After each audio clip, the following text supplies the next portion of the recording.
ರಾಜ್ಯದ ಕೆಲವು ಜಿಲ್ಲೆಗಳಲ್ಲಿ ಇಂದು ಮತ್ತು ನಾಳೆ ಸಾಧಾರಣ ಮಳೆಯಾಗುವ ಸಾಧ್ಯತೆ ಇದೆ ಎಂದು ಹವಾಮಾನ ಇಲಾಖೆ ಮುನ್ಸೂಚನೆ ನೀಡಿದೆ. ದಕ್ಷಿಣ ಒಳನಾಡು ಹಾಗೂ ಕರಾವಳಿ ಪ್ರದೇಶಗಳಲ್ಲಿ ಮಳೆಯ ಸಾಧ್ಯತೆ ಹೆಚ್ಚಿದ್ದು, ಕಲ್ಯಾಣ ಕರ್ನಾಟಕದಲ್ಲಿ ತೀವ್ರ ಚಳಿಯ ವಾತಾವರಣ ಮುಂದುವರಿಯಲಿದೆ. ಬೆಂಗಳೂರು ನಗರದಲ್ಲಿ ಮೋಡ ಕವಿದ ಆಕಾಶ ಮತ್ತು ಕೆಲವೆಡೆ ಲಘು ಮಳೆಯ ಸೂಚನೆಯನ್ನ ನೀಡಲಾಗಿದೆ.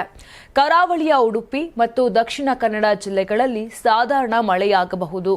ಕೊಡಗು, ಮೈಸೂರು, ಚಾಮರಾಜನಗರ, ಮಂಡ್ಯ ಮತ್ತು ರಾಮನಗರ ಸೇರಿದಂತೆ ದಕ್ಷಿಣ ಒಳನಾಡಿನ ಹಲವು ಜಿಲ್ಲೆಗಳಲ್ಲಿ ಲಘು ಮಳೆಯ ಸಾಧ್ಯತೆ ಇದೆ ಎಂದು ಇಲಾಖೆ ತಿಳಿಸಿದೆ.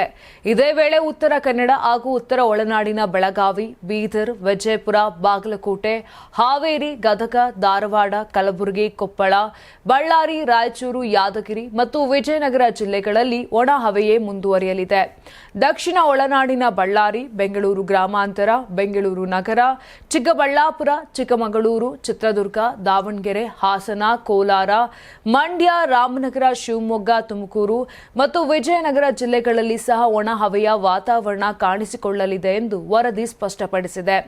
ನವೆಂಬರ್ 18ರಿಂದ 21ರವರೆಗೆ ರಾಜ್ಯದ ವಿಶೇಷವಾಗಿ ಉತ್ತರ ಒಳನಾಡು ಪ್ರದೇಶಗಳಲ್ಲಿ ವಿಪರೀತ ಚಳಿ ಹೆಚ್ಚಾಗುವ ಸಾಧ್ಯತೆ ಇದೆ ಎಂದು ಕರ್ನಾಟಕ ರಾಜ್ಯ ವಿಪತ್ತು ನಿರ್ವಹಣಾ ಪ್ರಾಧಿಕಾರ ತಿಳಿಸಿದೆ. ಕಲ್ಯಾಣ ಕರ್ನಾಟಕದ ಕಲಬುರಗಿ, ಬೀದರ್, ರಾಯಚೂರು ಮತ್ತು ಕೊಪ್ಪಳ ಜಿಲ್ಲೆಗಳಲ್ಲಿ ಈಗ 14 ಡಿಗ್ರಿ ಸೆಲ್ಸಿಯಸ್ ತಾಪಮಾನ ದಾಖಲಾಗಿದ್ದು, ಮುಂದಿನ ದಿನಗಳಲ್ಲಿ ಇನ್ನೂ ಕೂಡ 4ರಿಂದ 6 ಡಿಗ್ರಿ ಸೆಲ್ಸಿಯಸ್ ತಾಪಮಾನ ಕುಸಿಯುವ ಸಾಧ್ಯತೆ ಇದೆ. ಜನರು ಅಗತ್ಯವಿಲ್ಲದೆ ಮನೆಯಿಂದ ಹೊರಬರದೆ ಎಚ್ಚರಿಕೆಯಿಂದ ಇರಬೇಕೆಂದು ಸೂಚಿಸಲಾಗಿದೆ. ನವೆಂಬರ್ 21ರ ನಂತರ ತಾಪಮಾನದಲ್ಲಿ ಸುಧಾರಣೆ ಕಂಡುಬರಬಹುದು ಅಂತ ಹೇಳಲಾಗಿದೆ. ಇನ್ನು ಬೆಂಗಳೂರಿನಲ್ಲಿ ಮೋಡ ಕವಿದ ವಾತಾವರಣ ಮುಂದುವರಿಯಲಿದ್ದು, ಗರಿಷ್ಠ ತಾಪಮಾನ 27 ಡಿಗ್ರಿ ಸೆಲ್ಸಿಯಸ್ ಮತ್ತು ಕನಿಷ್ಠ 17 ಡಿಗ್ರಿ ಸೆಲ್ಸಿಯಸ್ ಇರಬಹುದು. ಕೆಲವೆಡೆ ಲಘು ಮಳೆಯಾಗುವ ಸಾಧ್ಯತೆ ಇದೆ ಎಂದು ಹವಾಮಾನ ಇಲಾಖೆ ತಿಳಿಸಿದೆ. ನೀವು ಸಣ್ಣ ಆಗ್ಬೇಕಲ್ವಾ? ಅದು ಒಂದು ಉತ್ತಮ ಆಹಾರದಿಂದ ಸಣ್ಣ ಆಗ್ಬೇಕಲ್ವಾ? ಪ್ರತಿದಿನ ನಮ್ಮ ಜೀನಿ ಸ್ಲಿಮ್ ನ ಯೂಸ್ ಮಾಡಿ ಯಾವುದೇ ಸೈಡ್ ಎಫೆಕ್ಟ್ ಇಲ್ದಂಗೆ ನೀವು ಸಣ್ಣ ಆಗ್ತೀರಾ. ನಿಮಗೆ ಮಾಧ್ಯಮದಲ್ಲಿ ಕೆಲಸ ಮಾಡುವ ಆಸಕ್ತಿ ಇದೆಯಾ? ಹಾಗಾದ್ರೆ ಕರ್ನಾಟಕ ಟಿವಿ ಡಿಜಿಟಲ್ ಮೀಡಿಯಾದಲ್ಲಿದೆ ನಿಮಗೆ ಒಳ್ಳೆಯ ಅವಕಾಶ.